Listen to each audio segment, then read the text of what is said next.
Hey everyone, welcome back to another episode. I wanted to take a moment and talk about some of the biggest mistakes that I had made in Last War when I first started. If you find this kind of content helpful, please like the video and subscribe to the channel. So let's jump in. First of all, looking at hot deals that pop up maybe here on these little packs that you pop up every time you level up your headquarters.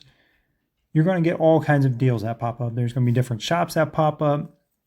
And one of the biggest mistakes I made when starting out was thinking when things popped up that meant they were the best value, when in reality, long term, they were not. So anytime you see deals pop up or different events that happen, check on those values. Don't just jump in and buy the first thing you see because you think it looks great. Maybe there's a legendary weapon. I know one of the packs when you first start off, it's a $100 pack. You get a legendary weapon and some other items. And in reality, it's very, very, very bad value. So just take a look at some of the items that you get for what you're spending. Compare that to either the daily must buy, the weekly deals, the pack stores, and just compare those, maybe dollar for dollar, what you're getting versus what you're spending, and that will tell you if those things are worth anything or not. So be very cautious when events come out. Make sure you understand what you're getting yourself into. Like for instance, the Valentine's Day that's going on right now, there's this romance rocket that when you send it, you're going to get a ton of credit for Valentine's. However, it's $50. Is it worth it? Probably not. It's going to be for those people that are trying to max out that event, get a ton of points, try to be number one in the server, whatever. But when you're trying to maximize your dollar that you're spending, it is much better spent in the actual event itself, where you're picking up these tokens here and eggs and things like that to go ahead, spend in here, and then pick up something like a base skin or the drone skin, things like that. They're going to give you a lot more value for your account in the long run. So if you're not sure if something is great value or not, ask around, check out videos. There's a lot of different videos out there about what to pick up in different packs. But most of the time when you see packs pop up, when you are upgrading your levels, your headquarters level, and you're getting these packs that pop up, just be cautious. Check on the store, see if it's really good value or not, before you just jump in and buy anything. And on that, not everything that is available in these different packs are worth it in the long run. While some of the stuff may sound good, may look good on paper, you may get some more resources you're trying to push to headquarters, in reality may not add up for you down the road, and you're just going to kind of burn that money now. So just be mindful that if you're looking to figure out where your dollar is best going to be spent, probably not in the daily must buy. While granted, these 30 training certificates here, this is one of the only ways to pick these up for fairly cheap. That would be something different. You got to think of things that are less common to come by. What are things that are hard to get?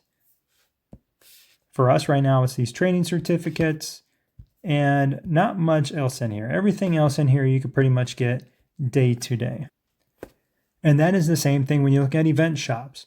What are items in here that you don't get very often? And certainly things like base skin. There's only so many opportunities to pick these up.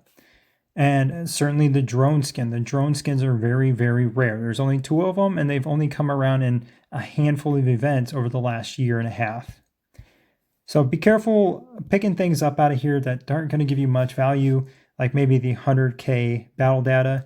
While that may sound good for a new player, in the long run, 100K battle data really isn't anything. So 5 of your certificates, if you're spending 5, that's one thing. But if you come in here and you only have 40 and you blow it all on the battle data, instead of getting resources or speed ups, things that will help you advance your progress with your base, it is going to be a lot better for you. And now talking about the base, one of the biggest mistakes I made that I wish I had known earlier was that I could push up to headquarters 30. And there weren't too many issues with doing so. There wasn't anything going to be holding me back if I rushed to headquarters 30. There weren't too many penalties. The only downside was maybe having a hard time running your secret mobile squads. That may have been the only thing holding you back. Otherwise, there's so much more that becomes available to you the higher you go. So the faster you hit headquarters 30, the better actually. And then the same thing with your tier 10 troops. Getting into the special forces tree, just working through all the way down to the bottom, doing the minimal to get down to these bottom 4, then to get to the tier 10 unlock. Doing all that as fast as you can to get your tier 10 troops will put you in a much better position later on. And then you can always go back and do the other tech later. Because you're not only unlocking the tier 10s in that tree, you are also doing a bunch of unit tech. And your units are going to get a lot stronger. So your tier 9s that you may have at that point are already going to get stronger as you do that research. So there is no reason not to do it anyways. So focusing on that, saving your resources, and not building things you don't need to, not doing researches you don't need to. Save your resources and focus on the things that you need to get done. When you click on your headquarters, what do you need to build? Is it your tech center? Is it your barracks? Is it your aircraft center? Is it your wall? Figure out what those things are and build those. Don't go over and try to max out your iron mines, your training bases,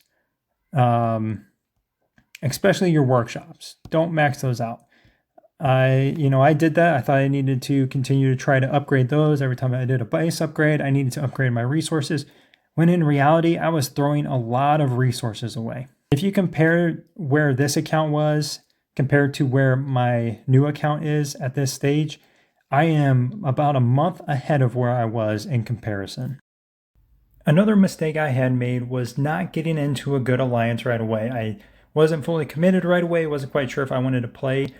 And then when I started to, I didn't even push to be in the best alliance. I just kind of did what I did, hung out with some people, and then eventually decided, hey, I want to be in the best alliance. By doing so, I fell behind not getting alliance gifts, both the regular and premium. And then also you get so much out of your alliance tech, making sure you're donated to your alliance tech, and you're getting so much more back out of it in return, especially out of the development tree. So the better alliance you're in, the better rewards you're going to get, and the easier it is going to be to make progress on your account. Also, knowing how much you get from running legendary tasks every day. While it does possibly take a lot of diamonds to reset these and try to get all legendary, it will help you so much in the long run. Because of all of the drone components you're getting, along with all these other chests that you can open up and possibly get some other drone parts. But for me, I get weapon shards, you can get legendary shards. There's just so much value running these legendary tasks every day that there's no reason not to do it. It is worth the gems. Going back to different events and things to plan, one of them is definitely something like the bullseye loot, ammo bonanza, whatever you want to call it, where you're trying to save up these bullets and getting up to mythic. I, for months, had just rushed in, got some for however many I could get that month, maybe 120 or something like that. And I would just get up to, one of these chests up here, get a couple legendary prints and call it good. When in reality, I put myself so far behind. I could have had 3 additional mythic prints if I had just gone ahead, got the $5 pack out of here, and then grabbed all these every day and did that for 3 months and then went through the entire event and maxed this out. I could have done that 4 different times over the last year, but I didn't, and now I'm paying for it now. And then same thing goes for some of the other markets like the glittery market and other total mobilization, where you can purchase some of the things and save those. You can wait, you can store them up and then buy a big ticket item down the road. You don't need to just jump in and buy everything right away. If you're not spending a ton of money, planning things out and buying them over time is going to give you so much more progress later on. And unlike myself, maybe you'll be happy with your progress where I'm kicking myself now. And again, I'm doing this so you guys can make better decisions than I have. That's really it. I mean, outside of making sure you're doing your dailies, do everything you can every day. Try to max out every event, making sure that you're not trying to chase to be number 1 in the arms race. If you don't need to, don't do it. The rewards are okay for getting up here, But every time you max this out, you're just getting so many more resources, speed ups, and especially skill medals. So skill medals add up big time the higher your headquarters is. So save these up. I have like 300,000 sitting on my little account. So as soon as I get, my heroes upgraded to level 4 and level 5, I can almost instantly max out most of their skills. And it's going to give me huge progress really fast. So making sure you're doing these every day as many times as you can. But outside of that, that is pretty much it. I hope these things helped you guys make better decisions. Again, plan things out, be smart, make your progress as fast as you can to headquarters 30, getting your tier 10 troops, and mainly focus on those things. After that, you can prioritize whatever you want, play however you want. But if you're trying to get strong fast, these are some of the best ways you can do so. Well, thanks again for watching, everybody, and I hope you have a great day.